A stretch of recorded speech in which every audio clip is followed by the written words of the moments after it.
Hello everyone, hope so you guys are doing well. मैं हूं वजाहत और वजी टीवी पे एक बार फिर से आपको वेलकम करता हूं।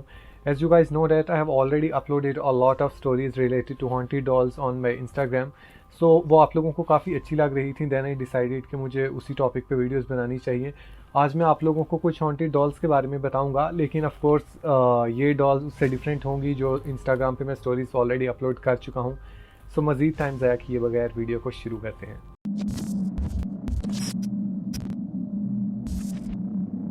सबसे पहले आती है अमीलिया द डॉल।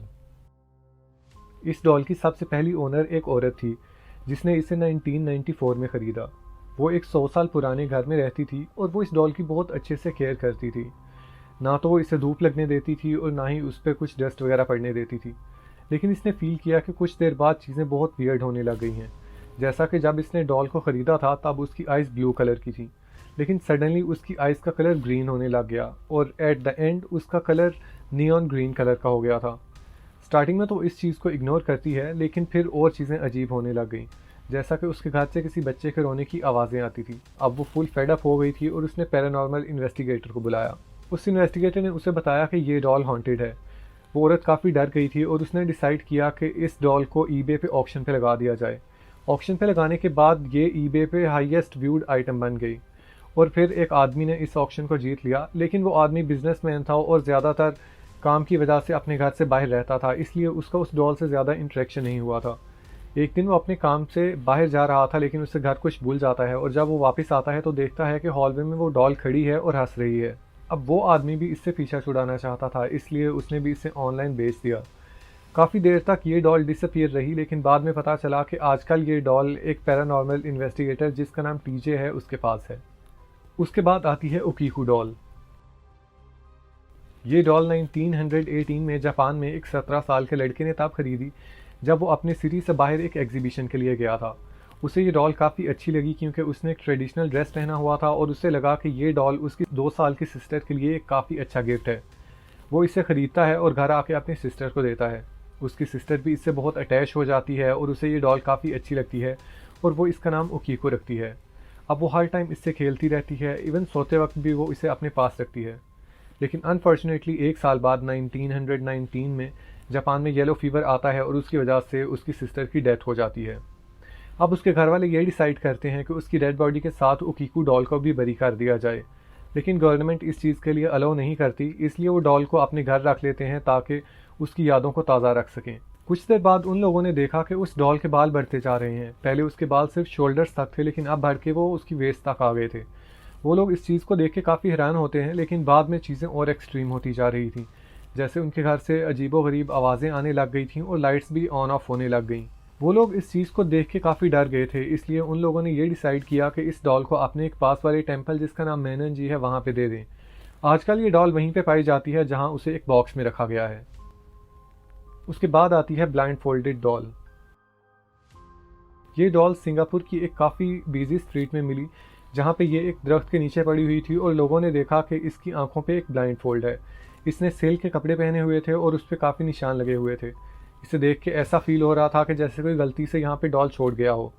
लेकिन बाद में रेडिट पे इसकी स्टोरी अपलोड की गई और पता चला कि एक औरत जिसकी ये डॉल थी वो इस डॉल से काफ़ी तंग थी और वो इससे पीछा छुड़ाना चाह रही थी। उसने इसे काफ़ी दफ़ा फेंका भी था, लेकिन वो वापस डॉल उसके पास चली जाती थी। इसलिए उसने ये डिसाइड किया कि इसकी आंखों पे कोई कपड़ा बांध के इसको बाहर फेंक आए ताकि वो वापस नहीं आ पाए। बाद में ये भी पता चला कि ये डॉल पोजेस्ड है और जो भी उस ब्लाइंडफोल्ड को ओपन करेगा वो कर्स उसकी तरफ चला जाएगा। रेडिट पे इस स्टोरी के अपलोड होने के बाद लोगों के डिफरेंट रिएक्शंस थे। बहुत से लोगों का ये भी बताना था कि इस डॉल को किस तरह से डिस्ट्रॉय किया जा सकता है, लेकिन बाद में उस पोस्ट को अपडेट किया गया जहाँ पे बताया गया कि अब वो डॉल मिसिंग है। इसके बाद आती है एनाबेल।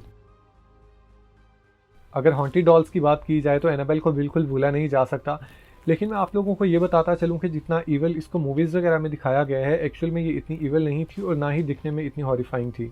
ये डॉल एक लड़की जिसका नाम डोना था, उसे उसकी मदर की तरफ से गिफ्ट मिली थी। वो लड़की एक स्टूडेंट नर्स थी और एक अपार्टमेंट में अपनी फ्रेंड जेन के साथ रहती थी। उस अपार्टमेंट की बैक स्टोरी ये थी कि वहाँ पे कुछ साल पहले एक 7 साल की लड़की की डेड बॉडी मिली थी। डोना और उसकी फ्रेंड इस डॉल के साथ अब काफ़ी अटैच हो गए थे, लेकिन कुछ ही देर बाद उन लोगों ने बहुत अजीब चीज़ें देखना शुरू कर दी। जैसा कि वो डॉल को कहीं और छोड़ के जाते थे, लेकिन जब वो वापस आती थी तो वो डॉल कहीं और होती थी। उन लोगों को अपने रूम में काफ़ी पेपर्स मिलते थे जिन पे लिखा होता था हेल्प अस, स्टार्टिंग में वो इस चीज़ को इग्नोर करते हैं, लेकिन अब उन लोगों को बहुत ज़्यादा नाइटमेयर्स आने लग गए थे। एनाबेल ने कभी उनको फिजिकली तो अटैक नहीं किया था, लेकिन एक दिन उन लोगों ने देखा कि एनाबेल के हाथों में खून लगा हुआ है। इस चीज़ को देख के वो बहुत डर जाते हैं और पैरानॉर्मल इन्वेस्टिगेटर को बुलाया जाता है और पता चलता है कि ये डॉल पोजेस्ड है। ये डॉल आज भी मौजूद है, लेकिन इसको एक शीशे के बॉक्स में रखा गया है जहाँ पे लिखा हुआ है डू नॉट टच, लेकिन आप उसको दूर से देख सकते हो। पैगी डॉल। ये डॉल दिखने में बहुत क्यूट और बिल्कुल नॉर्मल लगती है, but Peggy is not so innocent. इस डॉल की वजह से बहुत से लोगों को मुश्किलात फेस करना पड़ी। आजकल ये डॉल एक औरत जिसका नाम हैरिस है उसके पास है, और वो एक ऑर्गेनाइजेशन रन करती है जिसका नाम हॉन्टेड डॉल्स है। उसके पास इस तरह की बहुत सी डॉल्स की कलेक्शन है, और उसका ये कहना है कि ये डॉल उसको एक औरत की तरफ से मिली थी जो कि इसकी ओनर थी, और उसका ये कहना था कि इस डॉल की वजह से उसको बहुत नाइटमेयर्स आते थे, उसके सर में हमेशा दर्द रहती थी और उसको सांस का भी इशू था। लेकिन जब हैरिस ने इस डॉल की पिक्चर इंटरनेट पे अपलोड की तो उसको बहुत से मैसेज रिसीव हुए, क्योंकि उस औरत से पहले भी इस डॉल के बहुत से ओनर्स थे। उन सब का यही कहना था कि इस डॉल की वजह से उनको हेडेक रहती थी, चेस्ट पेन रहती थी, इवन कुछ लोगों को एंग्जाइटी भी फेस करना पड़ी। जो इसका सबसे वर्स्ट केस था, उस औरत का ये कहना था कि इस डॉल की वजह से उसको हार्ट अटैक भी हुआ। हैरिस का कहना है कि इस डॉल की वजह से ऑलमोस्ट 80 लोगों को बहुत सी वियर्ड चीज़ें फेस करना पड़ी, और अब इस डॉल को बिल्कुल आइसोलेट करके रखा गया है। सो गाइज, ये थी आज की वीडियो। होप सो आपको काफ़ी अच्छी लगी होगी, और अगर आपके माइंड में भी कोई आइडिया या टॉपिक है तो आप मुझे शेयर कर सकते हो। और अगर अभी तक आपने मेरे चैनल को सब्सक्राइब नहीं किया तो डू इट नाउ, ताकि आपको नेक्स्ट भी ऐसा कंटेंट देखने को मिलता रहे।